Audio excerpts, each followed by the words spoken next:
Hi friends, we're happy to see you back on the channel. Today we have a true insider review, a top-secret development of the Mercedes-Benz GLA 200 in a version with an AMG body kit.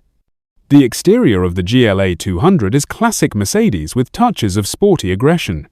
A wide radiator grille, dynamic body lines, and signature LED lighting immediately suggest that this is not just a compact crossover, but something more. Inside, it's all Mercedes style.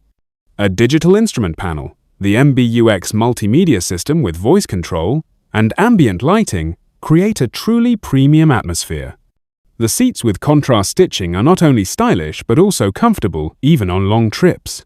Under the hood is a petrol engine with a power output of 120 kilowatts or 163 horsepower. It works in tandem with a 7-speed automatic transmission. The dynamics are more than confident, and gear shifts are almost imperceptible. Now to the main point. The real fuel consumption in the city is about 8 liters per 100 kilometers. On the highway, you can manage even 6.5 liters. The combined cycle is approximately 7.2. And this with 163 horsepower under the hood. That was a short but rich overview of the top-secret Mercedes-Benz GLA 200. A car that combines comfort, style, and next-generation technology. Thanks for watching. See you in the next video. Don't forget to like, subscribe to the channel, and leave a comment. Your support motivates us to create even more useful content.